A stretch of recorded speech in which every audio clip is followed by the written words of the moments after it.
Gladiator II is a new historical action epic that is directed by Ridley Scott and...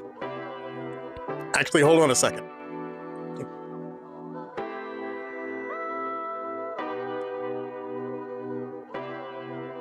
Sometimes you just get thirsty. It's probably the first time I've been thirsty on this channel that had nothing to do with a woman, but we can continue. Like I said, Gladiator II is an action epic, a historical period piece action epic. It is obviously a sequel to Gladiator, which came out in the year 2000. This one is once again directed by Ridley Scott. It stars Paul Mescal, it stars Denzel Washington, it stars Pedro Pascal, Connie Nielsen. It's a pretty talented cast top to bottom. Let me set the story for you. So the story takes place, I don't know, like 15 or 16 years after the original emperor Marcus Aurelius died. It's been quite some time since Maximus fell in the Colosseum, and we are left with emperors that are once again bringing out the worst of Rome and focusing on the worst of Rome. Paul Mescal plays a young man named Lucius. He's a commander in an army in his own city, and then Rome invades his city. After he experiences a personal tragedy, he becomes a slave and becomes a gladiator, fighting in the games at the Colosseum. What follows is a glorious battle for survival, as Paul Mescal's character has to, work to survive against the worst in the Colosseum. Meanwhile, politics and intrigue and Denzel Washington's character manipulating things from the shadows. That's essentially the movie that we've got here without giving too much away. Most times when I'm reviewing something, I try to inject a sense of impartiality to the subject. Most of the time it doesn't work because I'm a passionate person. I'm a big fanboy. I'm a big fan of a lot of stuff, and it's not my job to convince you that I'm not biased. Most of the time, even if I am biased, my job is to bring you a review that you can respect despite how biased I am or despite how excited or not excited I am. I gotta tell you though, Gladiator 2, this shit is personal. Why? Because Gladiator is one of my favorite films of all time. Hey, look at this thing. This thing is perfect. This thing has gotten me through a lot. It is an epic movie. It is an awesome movie. Guys, find someone who loves Gladiator and looks at it the way that I look at Gladiator. Mwah.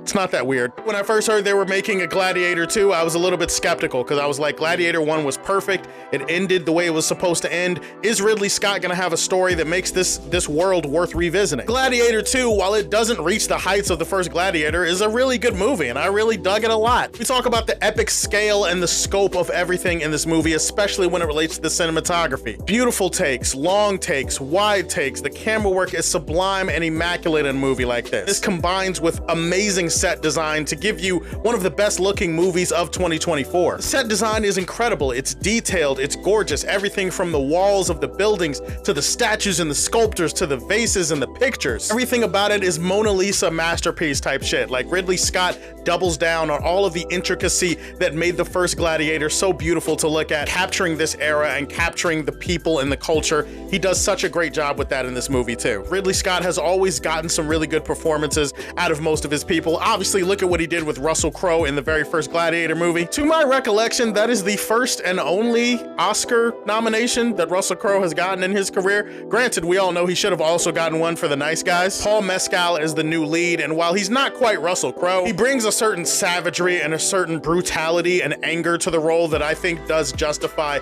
his placement in the story. Paul Mescal is one of the better up-and-coming actors, and I thought he really showed his chops in this movie. Everybody's great here. Connie Nielsen is great. Pedro Pascal, it's not just that his performance was great. His character is actually one of my favorite characters in the entire movie.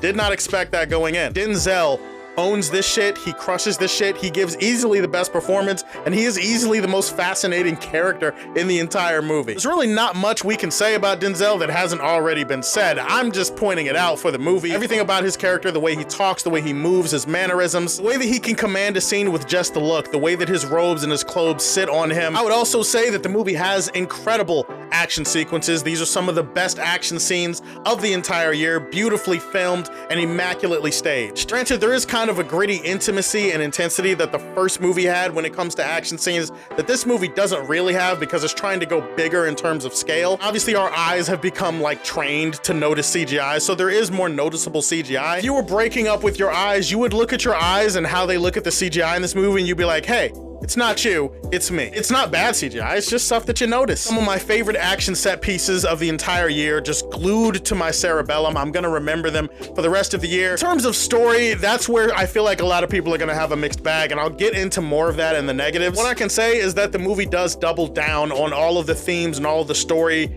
ideas that made the first one great. There's politics here, there's intrigue here, there is a story about the soul of Rome, about the soul of democracy, the soul of the people. The point is, Ridley Scott is very sincere, very genuine in the tone that he's trying to strike here. There's only one word for a movie like this, made by a filmmaker like this, and that is epic. And if you are interested in seeing a new action epic, historical epic, whatever you want to call it, definitely I would say Gladiator II is worth the watch. I mentioned that this was personal because it's hard to look at this movie and not compare it to the first Gladiator, and some of my nitpicks and criticisms are going to feel like that. I think a lot of people are going to have an issue with how overly familiar the plot points in this movie are executed, and I think that's a fair take. There are so many callbacks and homages and things that you'll remember from the first movie, entire lines of dialogue, characters, the way that certain scenes are filmed and shot. You could argue that the movie is a little bit too familiar, that it tries to go for places that it's already been a little bit too often. Sometimes it feels like the shadow of Maximus and Marcus Aurelius is like hovering over the entire movie. Now that is by design, but it does make the world of this movie feel like it's squeezed for innovation with all of the homages and all of the references and all of the things that will remind you of the first movie. So I do think that's a legit critique. Also, there are two new Emperor characters that show up in this movie. One of them is played by Brady Quinn,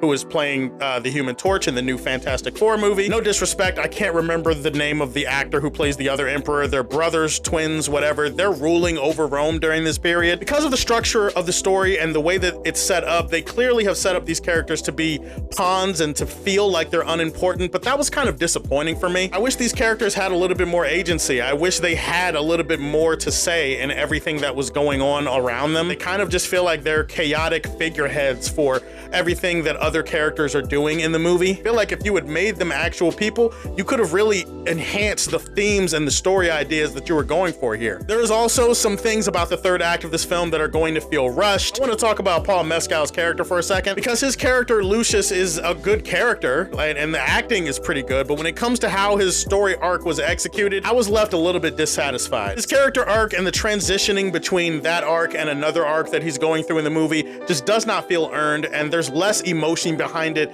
than I would have liked to see. Gladiator II is not the first Gladiator, and I knew that it wasn't going to be going in, which is probably why it doesn't piss me off as much. Gladiator II was a damn good movie. I almost loved it to tears. I'm going to leave this one in the Silver Age for Man of Steel. What's your favorite historical epic or action epic of all time? Go ahead and put that in the comment section below. Please like and subscribe to the Superfan Show, and if you like what you see, tell me how you feel, and stay tuned to hear more from the Man of Steel.